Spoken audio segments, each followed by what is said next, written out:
secure that agreement with the EU. If the EU are not able to move in a way that delivers for Northern Ireland, then we do not take anything off the table. Question. Claire Hannah. Thank you very much. The Minister will be aware of recent ONS data that indicates that Northern Ireland is faring the best of all UK regions due to the protection and dual market access of the protocol. He'll also be aware of a BBC Spotlight investigation into very murky goings-ons in Mid and East Antrim Council that show that loyalist threats to the protocol were confected for and by political actors. Will the Minister acknowledge that there has been a year-long campaign of reality distortion to mask the fact that the protocol, which has majority and growing support in Northern Ireland, is required by the people of Northern Ireland? Well, we've always been very clear. We want to ensure that we get the negotiations around the protocol to get the protocol to work for the people of Northern Ireland. At the moment, it isn't. And even in the business engagement that I had with the business representative groups across Northern Ireland just last week, they are very clear. The current status quo does not work for businesses in Northern Ireland, and the EU's offer does not deliver a solution. Congratulations. Sir Bernard Jenkins. Mr. Speaker, my right honourable friend will be aware that the government's legal representatives are now telling the courts that the Northern Ireland Protocol represents a temporary suspension of parts of the Act of Union. When will this temporary suspension of parts of the Act of Union come to an end? My right honourable friend would appreciate that it would be inappropriate for me to comment on an open court case at the moment, but we are determined to ensure that we resolve the issues for the people of Northern Ireland, the businesses of Northern Ireland and the UK internal market. Please twist. Question 6, Mr. Speaker. Minister. Thank you, Mr. Speaker. We value the important work of the Northern Ireland Human Rights Commission to champion human rights in Northern Ireland. We are committed to ensuring the Commission has the resources and the ability to carry out its functions and remain in close contact with the Chief Executive and their staff. Please twist. One of the many risks of activating Article 16 is the chance that human rights safeguards secured under Article 2 and relied on by organisations such as the Northern Ireland Human Rights Commission will fall by the wayside. Can the Minister confirm that any negotiations involving the protocol will not lead to the unravelling of Article 2 commitments? Mr. Speaker, I am happy to confirm to the Honourable Lady that the provisions of Article 2 are unconnected to any triggering of the Article 16. We are absolutely committed to seeing no diminution of human rights in Northern Ireland. Scott Benton. Number 9, Mr. Speaker. Minister. Thank you, Mr. Speaker. I'm grateful to my honourable friend. Trade internationally is vital to boost prosperity for this country, and trade within the United Kingdom is essential for our sense of connectivity and belonging, and that is a priority for this government. Scott Benton. Thank you, Mr. Speaker.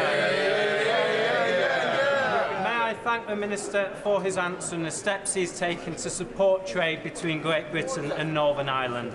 However, despite these measures... Order. Come on, we should know better. When a member's asking a question, you shouldn't be walking in front. It's just not fair. Scott Benton. Thank you, Mr. Speaker. However, despite these measures, trade east-west remains disrupted because of the EU's application of elements within the protocol. I wholeheartedly support the Minister's efforts in attempting to remedy the situation, but if these are unsuccessful, will he confirm that all measures, including revoking Article 16, remain on the table? Minister. Thank you, Mr. Speaker. I'm very grateful to my honourable friend. The government has been absolutely clear that we want to find a sustainable and durable solution to the problems created by the protocol, and under my right honourable friend, the Prime Minister's strong leadership and Lord Frost's unrivalled grasp of this, we are determined to reach that. SNP spokesperson Richard Thompson. Thank you, Mr. Speaker. Wouldn't the best way by far to support east-west trade and to overcome the entirely self-inflicted wounds that have been created by this government with the protocol, would the best way not to achieve both objectives not be to simply realign with the single market and the customs union?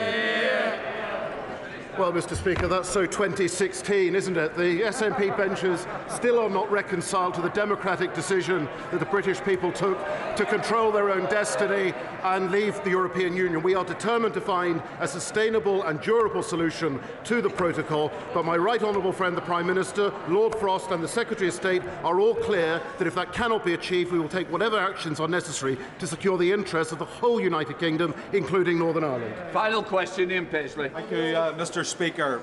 The Irish Times carries a piece that the Republic of Ireland now has the highest debt in all of Europe, that it's the 20% higher costs of living than the people in Northern Ireland, and now requires a multi-billion-pound bailout from Europe to deal with the consequences of Brexit for the Republic of Ireland. Isn't it the case that, by contrast, Northern Ireland is part of the 5th largest economy of the world, that is part of not only a strong and growing economy, but that it requires the friction that exists between businesses in Northern Ireland and GB to be removed? Therefore, invoking Article 16 will allow for that friction to be removed. Thank you, Mr. Speaker. I say to the honourable gentleman, we don't need any international comparisons to sell the benefits of Northern Ireland being an integral part of our United Kingdom. It's good for jobs, it's good for health, it's good for prosperity. We are definitely better together.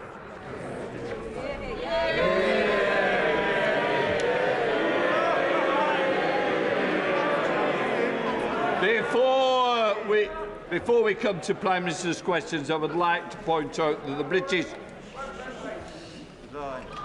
Mr McNeill, I don't need any help from you. This is an important message to those people who are watching.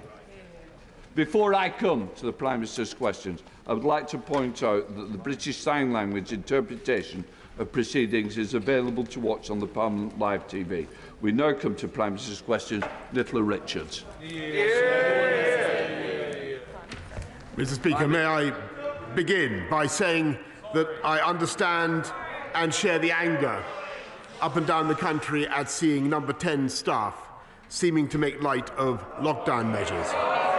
And I can understand how infuriating it must be to think that the people who have been setting the rules have not been following the rules, Mr. Speaker, because I was also furious to see that clip. And, Mr. Speaker, I apologise unreservedly for the offence that it has caused up and down the country, and I apologise for the impression that it gives.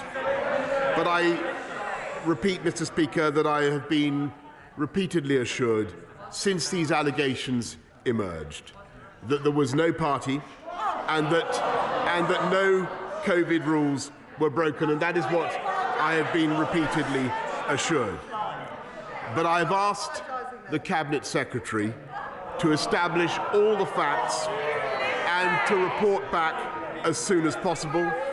And, Mr. Speaker, it goes without saying that if those rules were broken, then there will be disciplinary action for all those involved. Mr. Speaker, this morning I had meetings with ministerial colleagues and others, and in addition to my duties in this House, I shall have further such meetings later today.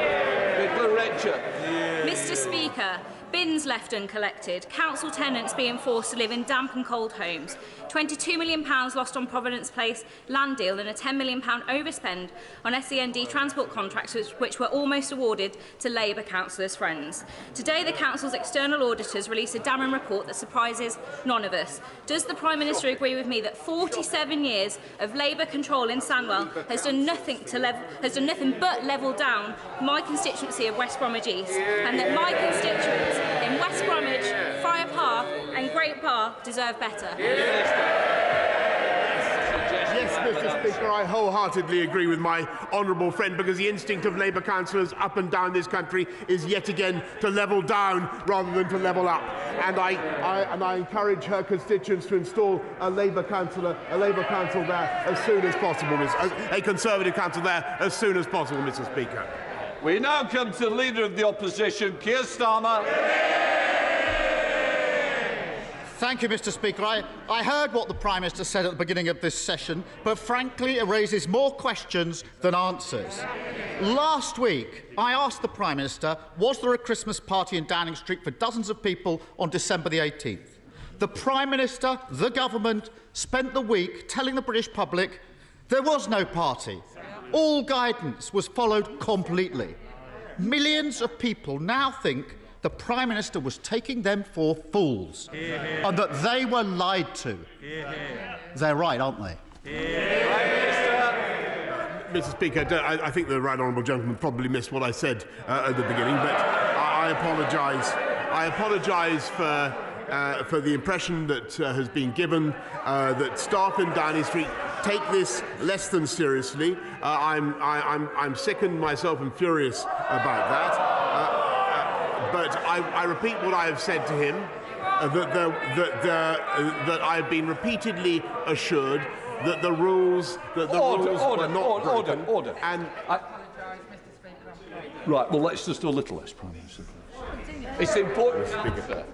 Asked the Cabinet Secretary to investigate exactly what happened, and I repeat that there will be consequences for those involved if those rules were broken, Mr. Speaker.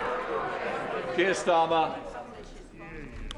An internal investigation into what happened. The situation is as clear as day. I thought last week was...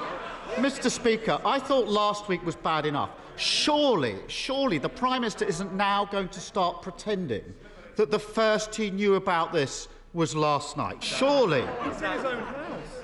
We've all watched the video of the Prime Minister's staff, including his personal spokesperson. They knew there was a party.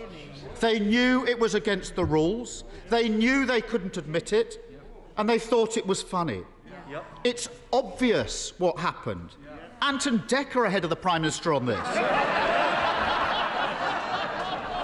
The Prime Minister has been caught red-handed. Why doesn't he end the investigation right now by just admitting it?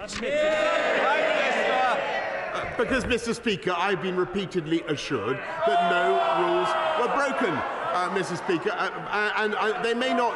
I understand public anxiety about this, and I understand public indignation. But there is a risk of doing a grave injustice to people who are frankly obeying the rules, Mr. Speaker. That is why the Cabinet Secretary will be conducting an investigation, and that's why there will be the requisite disciplinary action if necessary. Keir Starmer. This pretends that further information's come to light. Give me a break. He's still taking the public for fools. On the day of the Downing Street party, Tricia Greenhall's mum phoned her. She was breathless and feverish. You might want to listen. Tricia followed the rules and didn't visit her mum. Listening? 4 days later, on the day the Prime Minister's staff laughed about covering up the party, Tricia's mum was admitted to hospital. Tricia followed the rules and didn't visit. Tricia's mum spent Christmas Day in hospital. Tricia followed the rules and didn't visit. 2 days later, Tricia's mum died.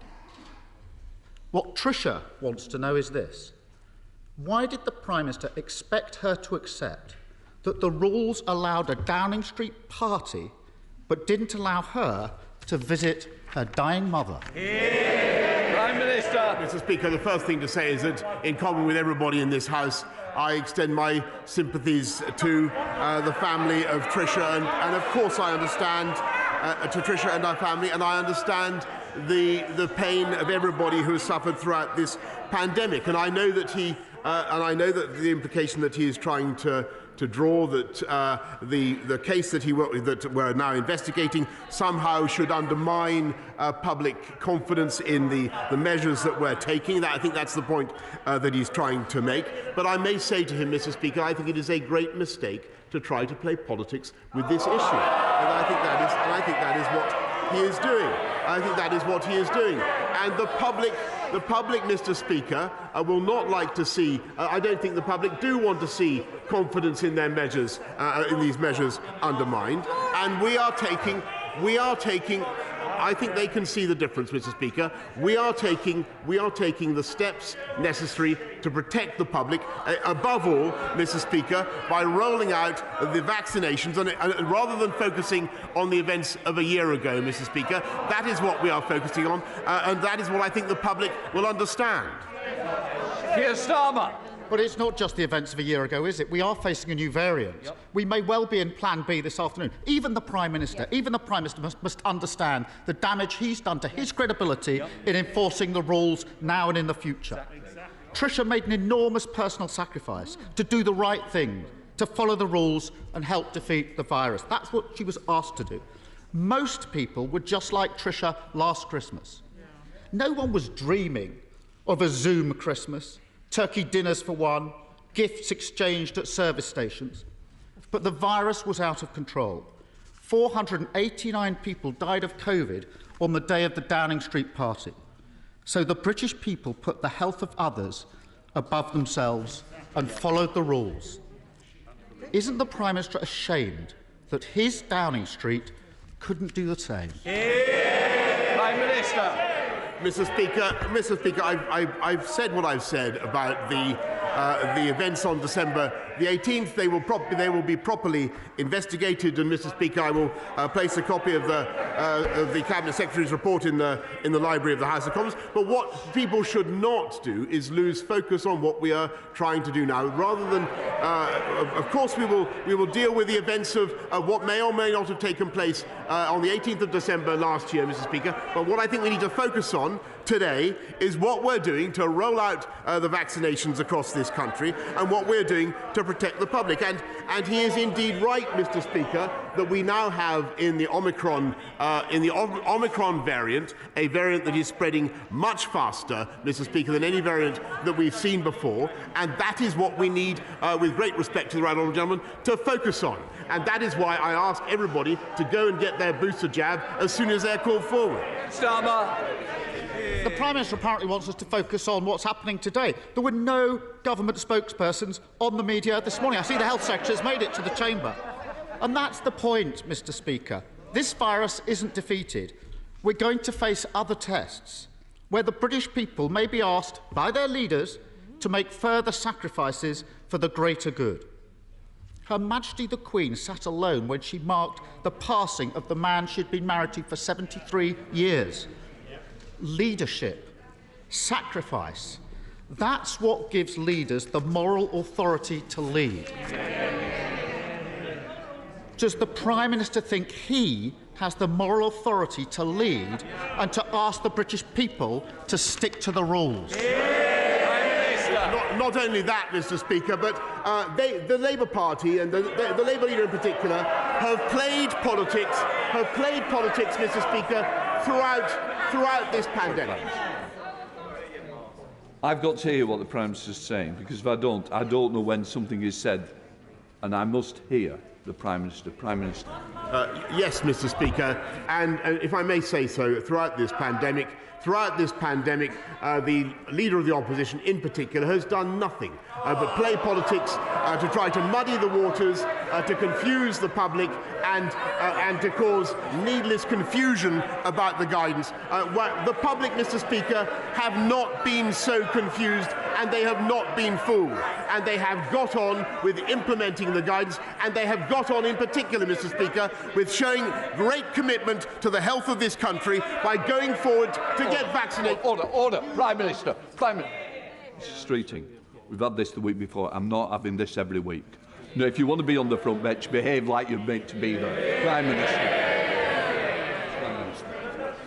Mr. Speaker, at every stage, the Labour leadership and the Labour right honourable gentlemen have tried to muddy the waters and to play politics, whereas the people of this country have not been fooled. And in particular, they have come forward to get vaccinated faster than any other country in Europe. We've now done 20 million boosters, Mr. Speaker. That is the single best thing that we can do, and I encourage everybody to keep going and get their booster jab. That's so desperate, and even his own side can see it. Last week, the Prime Minister told us there was no party. Now he thinks there's something to investigate. The Justice Secretary thinks that the police don't investigate crimes from a year ago. Well, I ran the Crown Prosecution Service, and I can tell him that is total nonsense. Mr. Speaker, at Westminster Magistrates Court, right now, the CPS are prosecuting over a dozen breaches of COVID restrictions last December, including those, Prime Minister, who hosted parties. They're doing their job, enforcing the law set in Downing Street. Will the Prime Minister support the police and support the CPS by handing over everything the government knows about parties in Downing Street to the Metropolitan Police? Prime Minister. Mr. Speaker, of course we will do that, and we will get on with the investigation by the Cabinet Secretary. Mr. Speaker, he continually wants to play politics with this issue. We want to get on with our job of protecting this country during the pandemic, and, Mr. Speaker, delivering the fastest vaccine rollout in Europe, fighting the drugs gangs, Mr. Speaker, when the party opposite wants to decriminalise Class A drugs, Mr. Speaker, and backing our borders bill, Mr. Speaker. They have an opportunity to focus on that tonight. Why not back our borders bill, Mr. Speaker, and have life sentences for people traffickers? That's what the Leader of the Opposition should be doing. That's what I urge you, rather than playing politics. Fiona Bruce. Yeah. As we celebrate the advent of Christmas, I thank the Prime Minister for his support for Christians and those of other faiths and beliefs who face persecution across the world. We here stand with them. The government has talked about the gift of resettlement for Afghans who are members of religious minorities, of those at risk of persecution, targeted for their beliefs. Will this gift of resettlement be available by the end of Christmas? Prime Minister. I thank her very much for everything that she does, particularly as a Special Envoy for freedom of religion and belief. As she rightly says, we have an Afghan citizens resettlement scheme coming. We've already taken 15,000, but it's important that we get that scheme right, Mr. Speaker, and further details, including the eligibility criteria, will be announced in due course by the Home Office. I now call the Leader of the SNP, Ian Black. Thank you, Mr. Speaker. We are standing on the cliff edge of yet another challenging moment in this pandemic. Omicron cases are rising at a rapid rate over the coming weeks. Tough decisions will again have to be made to save lives and protect our NHS. Mr. Speaker, trust in leadership is a matter of life and death. Downing Street willfully broke the rules and mocked the sacrifices we have all made, shattering the public's trust. The Prime Minister is responsible for losing the trust of the people. He can no longer lead on the most pressing issue facing these islands. The Prime Minister has a duty, the only right and moral choice left to him. It is for his resignation. When can we expect it? Prime Minister. Mr. Speaker, the party opposite, and indeed the other party opposite, are going to continue to play politics. I am going to get on with the job. Ian Blackford. No dignity from a Prime Minister that quite simply just doesn't get it. Mr. Speaker, people across these islands have followed the rules, even when it meant missing friends and family, missing births, missing funerals, missing the chance to be beside a loved one in their dying moments. People have sacrificed, at times to the point of breaking, while the UK government has laughed in our faces. It is clear that this Prime Minister has lost the support of the public, and now even his own benches. This is not a grin and bear it moment. This is a moment of moral reckoning. Every member of the Conservative benches must now decide, is this the man to lead these islands when lives are at stake? It is clear that this Prime Minister intends to desperately cling on to power, and I have nothing left to say to a man whose answers we simply can't trust. So, Mr. Speaker, Order. I will hear this question, whether the front bench like it or not. Can I just say, I'm expecting better behaviour. The public out there are questioning this Parliament. Don't add to that question. Ian Blackford. Questioning this Parliament and questioning this Prime Minister that we cannot trust. It is clear that the Prime Minister desperately is clinging on to power, and I've got nothing left to say to a man who we simply cannot trust.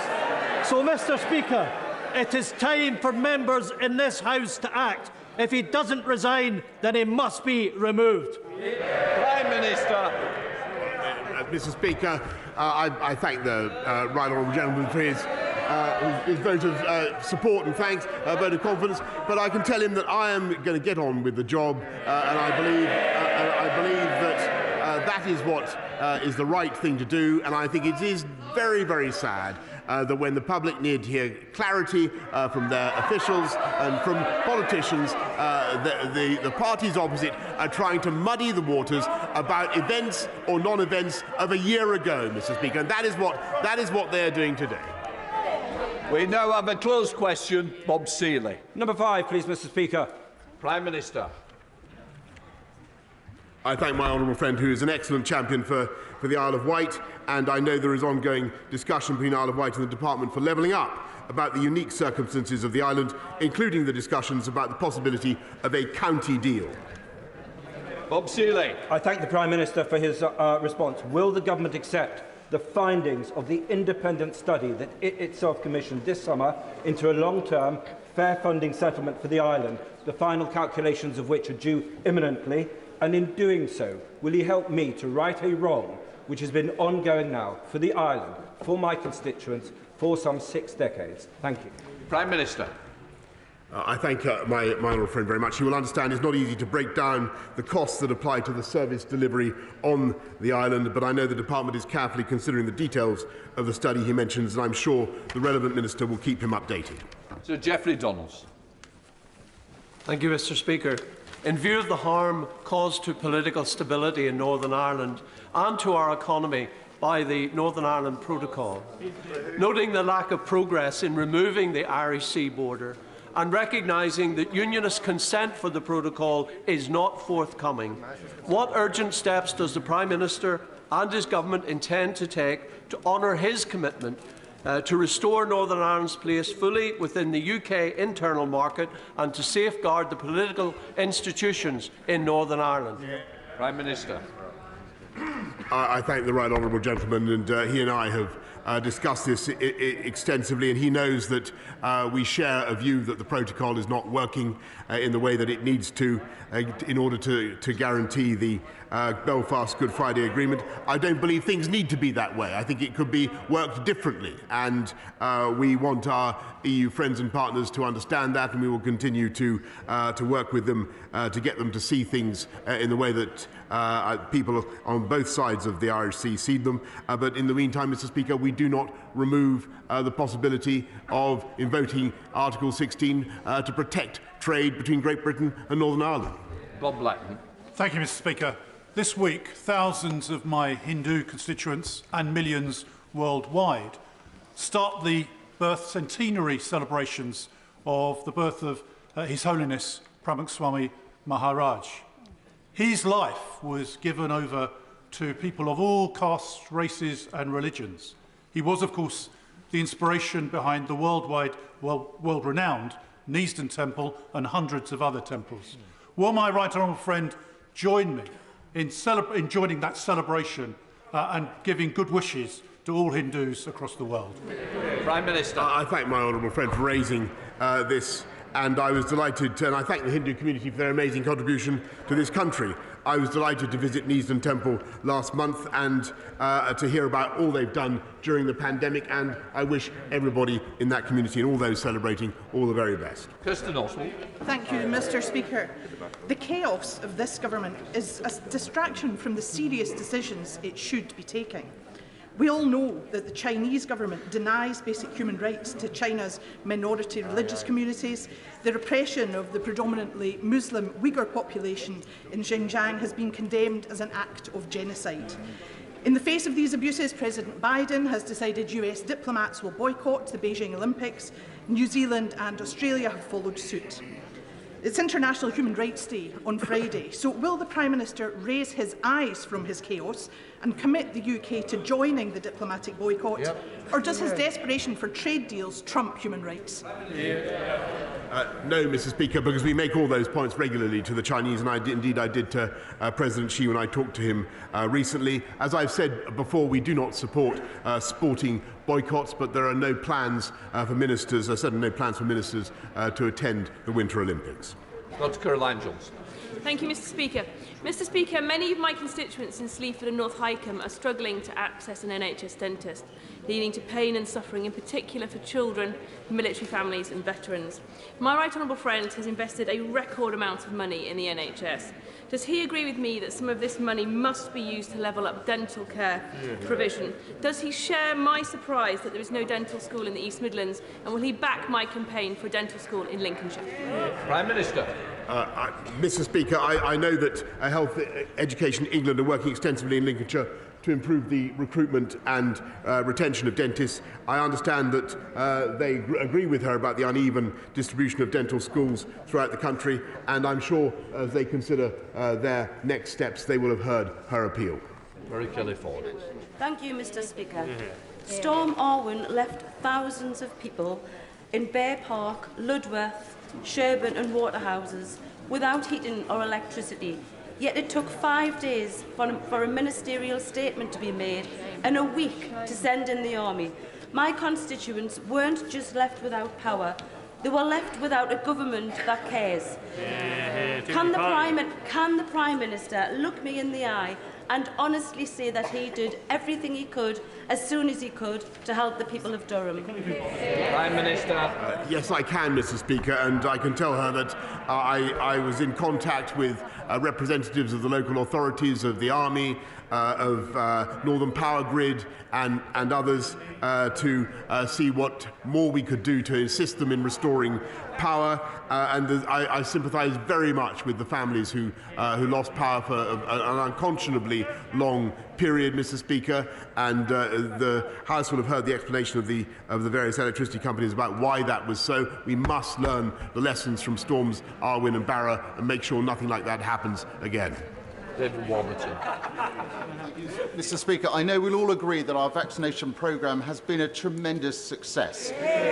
Vaccinations are the front line of defence against all variants of COVID, and the booster jab is a vital component of this. But in rural areas like mine, our booster centres are often few and very far between, and 2/3 of housebound people, those perhaps most vulnerable, most susceptible and most in need, haven't yet received their booster. So can I ask my right honourable friend what steps the government's taking to ensure more centres are available, particularly in rural areas, and would he ask the Health Secretary to meet me with some urgency to ensure my constituents can get their boosters and stay protected this winter? Yes, Mr. Speaker, amongst the heroes of the vaccine rollout are, of course, pharmacists, as he rightly says, up and down the country. And we have 1,500 community pharmacies vaccinating people near where they live. I know that the NHS are considering the need to support more pop-up clinics where there's a need. I'm happy to arrange a meeting with him and the Vaccines Minister to discuss this further. Catherine West. Thank you, Mr. Speaker. Will the Prime Minister tell the House whether there was a party in Downing Street on the 13th of November? Prime Minister. Mr. Speaker, no, but I'm sure that whatever happened, the guidance was followed and the rules were followed at all times. Dr. Luke Evans. Thank you, Mr. Speaker. Thank you, Mr. Speaker. We know the booster vaccines are essential in our fight against COVID. Speaking to clinical colleagues, one of the biggest hindrances is the 15 minutes people have to wait post-Pfizer. If we could reduce that or take that away, it could release thousands of hours of clinicians' time.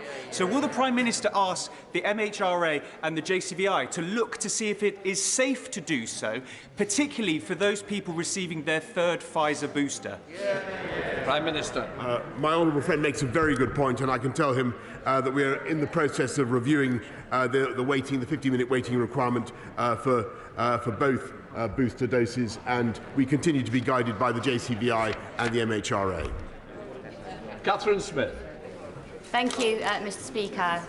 My constituents are having to resort to DIY dentistry, including performing DIY dentistry on their own children.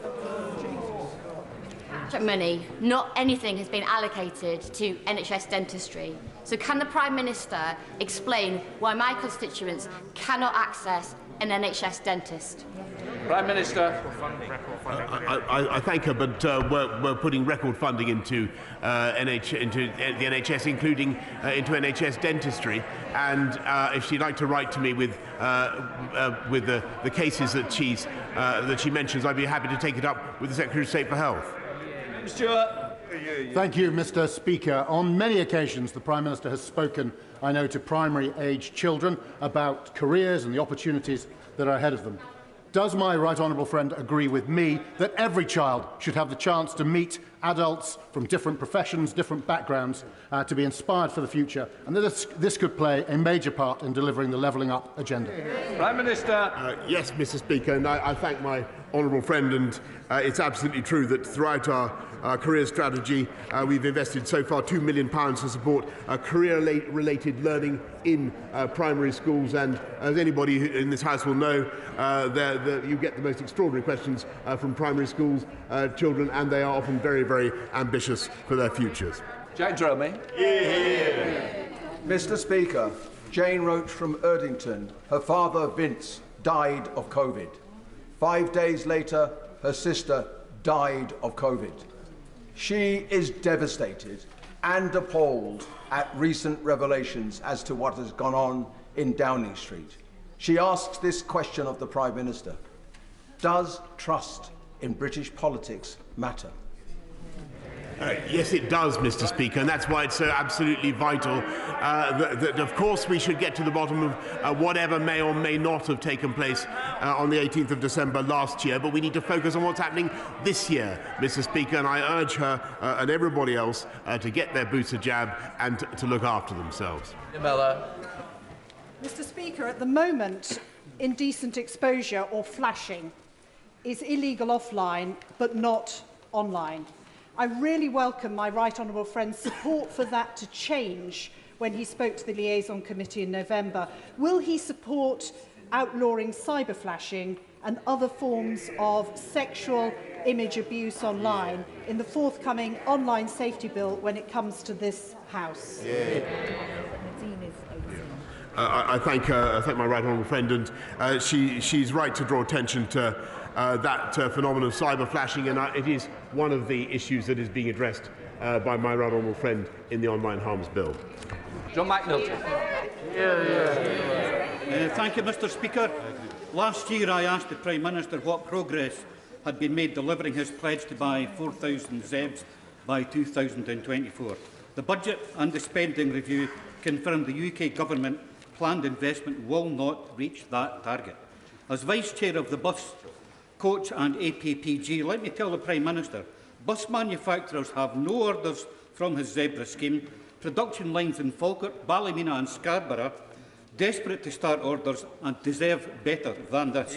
Prime Minister, why is your government failing to deliver these orders and that pledge? Mr. Speaker, we are absolutely committed to delivering 4,000 zero-emission buses, and we're also committed to supporting UK bus manufacturing. Ian Duncan-Smith. Mr. Speaker, the Prime Minister has already been asked about the Winter Olympics, but listening to his answer, I have to say, sadly, I think it is not at all strong enough. May I support the request that the UK government now acts against this dictatorial, brutal Chinese regime that is persecuting everybody from Christians through to Tibetans and terrorising the Uyghurs.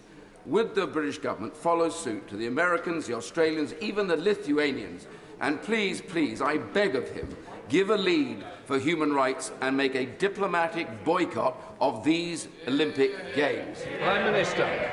Mr. Speaker, it's clear from what I said earlier on that the government has no hesitation in raising these issues with China, as I did with President Xi the last time I talked to him, and there will be effectively a diplomatic boycott of the of the Winter Olympics in Beijing. No ministers are expected to attend. What I think the House and no officials, Mr. Speaker, but what I can tell the House is that I do not think that sporting boycotts are sensible, and that remains the policy of the government. Douglas Chapman. The Prime Minister will be aware of the recent National Audit Office report on bounce-back loans and eye-watering levels of fraud and criminality uncovered. In the interest of the taxpayer, will the Prime Minister initiate a Great British Bounce-Back Fraud Squad to recover this public money and prosecute where appropriate, even if the crime was committed more than a year ago? Prime Minister. Mr. Speaker, of course we will take action against anybody who's defrauded any of the COVID loans, bounce-back loans or otherwise. William Ragg. Mr. Speaker, there are media reports of a Cabinet meeting and press conference this afternoon to initiate COVID Winter Plan B without reference to this House. COVID passes will not increase uptake of the vaccine, but will create a segregated society. Is my right honourable friend, the Prime Minister, aware that very few will be convinced by this diversionary tactic? Prime Minister. Mr. Speaker, no decisions will be taken without consulting the Cabinet. Alan Khan. Thank you very much, Mr. Speaker. This country is angry, and understandably so. Last Christmas, while we were in lockdown, millions of people were unable to be with their families. Thousands of people waved through their care home windows at loved ones, wishing them a Merry Christmas from the side of the road. People died without that last touch from their daughters, their sons, their wives.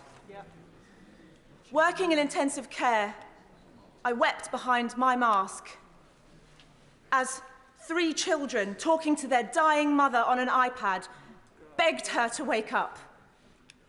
Countless children now growing up without parents, while parties were held at Number 10. Mr. Speaker, this is disgraceful. This is an insult to everyone who followed the rules. It is an insult to everyone who wasn't allowed to say their final goodbye. This happened on the Prime Minister's watch. So my question is very simple. How does the Prime Minister sleep at night? Mr. Speaker, I want to say, first of all, I want to repeat what I've said earlier on about what happened last year, a year ago, but or what may not have happened. But I want to say this. I share and understand her grief and her feelings. I thank her for her service in the NHS. And, Mr. Speaker, I know how much this country has been through, and I know how difficult it has been through. And if you ask me how I sleep at night, well, the answer is, of course, I take full responsibility and personal responsibility for everything that this government has done. But I must say to you, Mr. Speaker, and I say to the House, the way forward for this House, for this country now, is to focus on the position we are in, and above all, to get our vaccinations as fast as we possibly can. We're in a much better position this year than we were last year, and that is thanks to the vaccination rollout, and I urge every member of this House to join that campaign and that great British vaccination effort. There's lots of points of order. I'll take the leader of the SNP. Thank you, Mr. Speaker, and I have informed the Prime Minister that I would be making a point of order. I was informed by the government front bench that he had to go. My goodness, I think those of us on this side of the House absolutely agree that he has to go. He has to go as Prime Minister. Mr. Speaker, people throughout these islands have been watching this debate today. People feel revulsion at the stories that have emerged, in particular the video last night. What is worse, Prime Minister? What is worse, Mr Speaker, is that there are now authoritative reports of not just one, not just two, but 3 different Downing Street parties during lockdown last Christmas, including one, Mr Speaker, in the Prime Minister's flat. What do we have to do on this side of the House to make sure that the Prime Minister takes responsibilities for his breach of trust, for the breach of COVID regulations, and he does the right thing on behalf of all the people of all these islands, and he resigns now? I think I made that decision. No, I know you're not, and it's not to me, obviously. Can I just say, it is a very tense moment for the House, and I just want to try and calm it down. What I would say is that we can't continue a debate after it's already gone on. What I would say is I am not aware of any media attention, but I can also say it is not for me to rule on something that happens in Downing Street. What I would say is you've got it on the record, and I think we're going to leave it at that. Point of order. Alberto Costa. Thank you, Mr Speaker. The Committee on Standards has issued its 4th report of this session, which makes a number of proposals and recommendations, some open for consultation. As one of the longer-standing MP members of the committee, some colleagues in this House, cross-party, have approached me seeking guidance. It's become apparent to me, Mr Speaker, that many colleagues are unaware of the existing practices and processes of the Standards Committee and the Code, let alone understanding those changes that are proposed. The committee is keen to ensure full consultation, and its chairman and team is doing a good job on encouraging members to take part. With that in mind, I've checked Erskine May and spoken to some senior colleagues and asked whether it would be appropriate for me to offer a meeting or meetings for colleagues across this House to listen to them, for them to take part in the consultations and propose recommendations, always with a view to emphasising my views and listening and strongly encouraging colleagues to participate and express their views in this process. The consultation, Mr Speaker, runs until 20th of January. I understand it is entirely in order and permitted. Could you confirm, Mr Speaker, that you would encourage colleagues across the House to take part in this important consultation process? What I would say is I would encourage all members to take part in the consultation process that's been launched. What I would say is it's certainly not a point of order for me. I think what you've done is a point of clarification for the House. Where's straight? Sorry. Is it further to that point? Oh, right. Where's straight? Come on. Thank you, Mr Speaker. On a point of order, have you been notified by the government of their intention to make a statement today from the Department for Health and Social Care? Because if media reports are to be believed, there will be a Cabinet meeting this afternoon, followed by a Downing Street press conference to announce the introduction of new restrictions. Mr Speaker, you've made it clear in the past that statements should be heard here first. And I want to say, further to what the Prime Minister said at Prime Minister's questions, despite what he said to the Leader of the Opposition, this party, on these benches, have always put public health before party politics, which is why we have voted with them time and again. Do not abuse that trust in the way that the public trust has been abused. We will always put public health first, but we expect that announcement to be made here. Can I first of all say I'm very grateful to the honourable member for giving notice of the point of order. I can confirm that I've had no request from the government to make a statement. Of course, I am open, as soon as the government wishes to come forward, to say that it is going to make a statement. I will say to the government, I repeatedly and continue to repeat that it must be here for backbenchers, whether government or opposition, to hear it in this chamber. This chamber is where statements are made. It goes against the ministerial code. I don't want to follow with the Prime Minister, but it is not a good way of getting Christmas cards between us, because I take it and find it very, very offensive. And I would say now, there is plenty of time for the government to come forward to say that it will make a statement here. What I do not want is statements to be made outside. I want the respect of this House.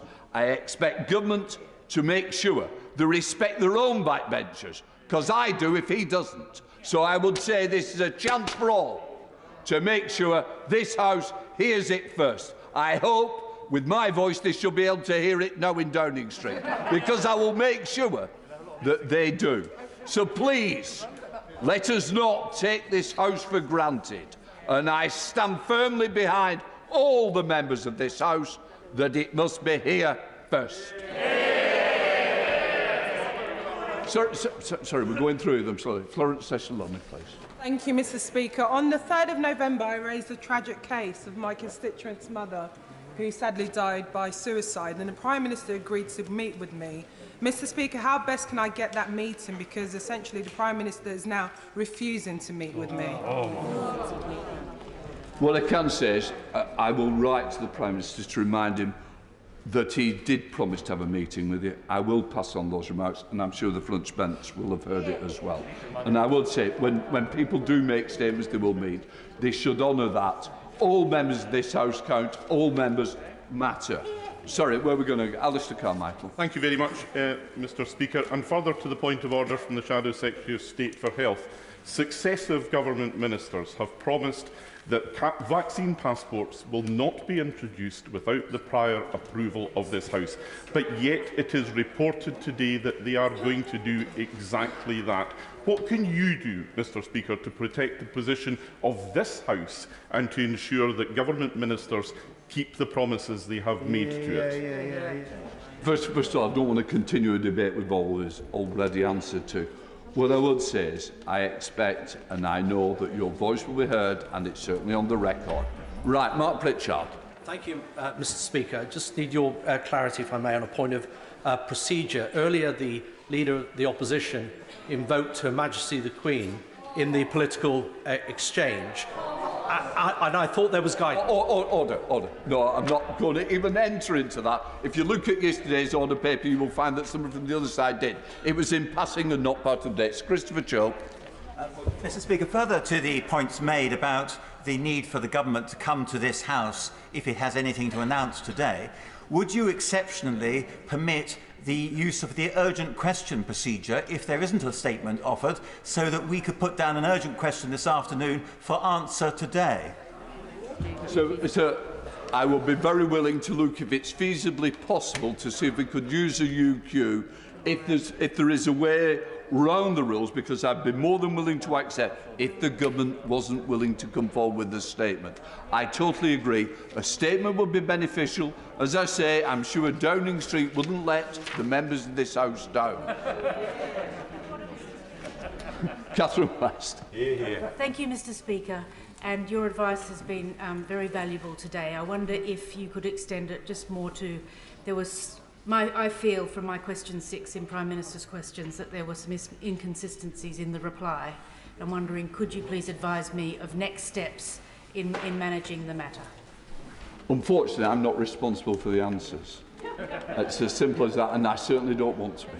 Alistair Brendan-McNeill.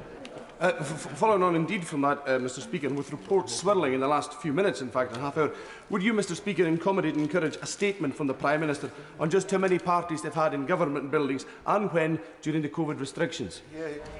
We're not going to extend the debate, and you've been here long enough to know that I'm not going to be tempted by that. Right, no further points of order. No further points of order. I now want to come to the 10-minute rule bill.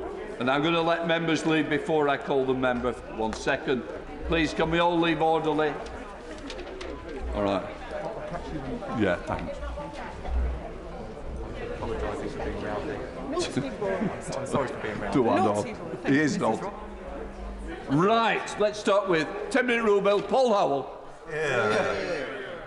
Mr. Speaker, I beg to move that leave be given to bring a bill to transfer monies from the Dormant Asset Scheme into a new national endowment called the Community Wealth Fund, to be invested for the purposes of improving the local environment and quality of life of deprived communities, including through building social capital and social infrastructure for connected purposes. As the first Conservative MP for Sedgefield since 1931, like so many of my colleagues on this side of the House, I was elected with a mandate to level up every community across the UK. In our first 2 years in office, we've worked tirelessly to level up opportunity With the Prime Minister announcing a Towns Fund, the Chancellor set out the landmark £4 billion Levelling Up Fund to invest in infrastructure for everyday life, alongside the UK Shared Prosperity Fund to support communities after Brexit. And now we have a department focused on delivering our Levelling Up mission so that every community across the country can benefit from the policies of this government. Most of the proposals announced so far will help to improve economic fortunes across the UK as we build back better from COVID and meet the challenges of net zero. I know how important investment in physical infrastructure is, and it can be a significant injection of belief in an area. But, as I said earlier this week in my contribution to the second reading of the Dormant Assets Bill, levelling up needs to be much more than that. It's now time to tackle the next frontier of levelling up and rebuild the essential social infrastructure that our communities rely upon. This is because both places and people are important. Research and evidence strongly suggest that places need investment in their social fabric as well as their physical infrastructure, and people need support and resources to nurture and develop the type of relationships that underpin the health and well-being of our communities and of the country as a whole.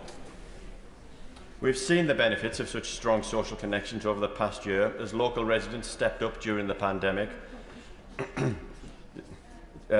to protect their communities from the virus, forming mutual aid groups to ensure that vulnerable residents were looked after. And as we move beyond COVID to meet the challenges and look to the future, this community spirit is something we need to build on. This bill seeks to do just that, helping to restore local pride in place through investing in people and in developing their confidence and capacity to build the relationships needed to support people to help take action in their local communities. For our levelling up ambitions to reach every part of the country, it must be in those places where the social fabric is frayed the most. We need a least first approach to levelling up, with investment targeted first at those areas that have the least. It is for this reason that I'm bringing forward this bill in my role as co-chair of the APPG for Left Behind Neighbourhoods, a group supported by 76 members from across both houses. The 225 left behind neighbourhoods that we represent and advocate for are facing severe economic deprivation, as well as significantly lacking in the social infrastructure that is so important to our way of life, but which many of us sometimes take for granted. Those essential community places and spaces for people to meet in a local area. The local activity and engagement with civic life that supports a sense of local ownership and fosters belonging and civic pride. And physical and digital connectivity that is so vital in connecting residents with amenities, services and opportunities. These neighbourhoods that are spread right across the UK, but including Trimdon, Thornley and Ferryhill in my constituency, as research for the APPG has found, face significantly worse outcomes when compared to all other areas, including those that are equally economically deprived, but which at least benefit from a foundation of social infrastructure. The work of our APPG over the last 18 months has made it clear that these neighbourhoods require investments in the politics of belonging. We need to make these neighbourhoods better places to live and grow up in, investing in local talent and opportunities and providing them with the support and resources they need to flourish. Communities thrive when they enjoy a vibrant local civic life, whether that's built around a shared local history, heritage and experience, or important local assets and institutions like a pub, a library, a football club or a community centre. These cultural and heritage assets, they help create the bonds of trust, cement the relationships and strengthen those ties that bind us to each other and to the places we call home. They underpin our unwritten social covenant, generating trust between people in the places where they live, trust that can be relied upon in times of difficulty. These are the things that local residents understand too. As recent polling from Survation found that 2/3 of residents in left behind neighbourhoods felt their neighbourhood was missing out on community facilities, with over half saying their area had less resources such as parks, leisure and sports facilities and places to meet. As importantly, almost 60% of residents said they wanted to have more of a say over how future funding in their local area was spent. And when it comes to levelling up a local area, we know that the community is best placed to know what needs to be done. We need to not only listen to local people, but to trust them to take the lead. This means we need to level up by devolving down, to giving communities the confidence and capacity to take action on the issues that matter most to them, as well as the support and access to resources they need to help enable them to improve local outcomes. This is the purpose of the Community Wealth Fund that I set out in this bill today. As we heard in the Chamber on Monday, the expanded Dormant Assets Scheme could be used to provide almost £900 million initially to this fund without any drain on the public purse. I welcome the aims of the Government as set out in the Dormant Assets Bill to broaden the scope of dormant assets as the money is committed to spending on good causes. My bill will ensure that this is a reality, setting up an endowment that supports those places most left behind to design their own futures, achieve greater control over their own destinies and build long-term prosperity. To ensure that this Community Wealth Fund is impactful in transforming left-behind neighbourhoods where previous schemes have not, it must be invested in such a way as to build the social capital of residents whilst delivering visible and tangible benefits to their neighbourhoods. Research by the University of Cambridge looking at the last 40 years of place-based regeneration schemes found the key determinants for driving lasting change included local decision-making, targeted funding at the neighbourhood level and ensuring funding is provided over a long-term period. Recent research for Onward reflects these findings that whilst involvement in communities is essential, many communities require upfront investment in order to participate fully. The Community Wealth Fund would build upon the learning from previous regeneration programmes, support residents to take the lead on making decisions about how it's spent in order to achieve lasting change. This would turbocharge the levels of community confidence and capacity in an area, increasing the stock of social capital and boosting civic pride and the quality of local life. Over the long term, we would expect this investment to pay dividends through the residents' ability to develop longer-term strategies for how they can deliver change and tap into the opportunities on offer across the wider region. The decision on how and where to commit funds must be driven by the significance of the local social impact and not some arbitrary financial return on investment calculations. We must try to reinforce this opportunity by making the approach as relational and as human as possible and remove whatever bureaucracy we can.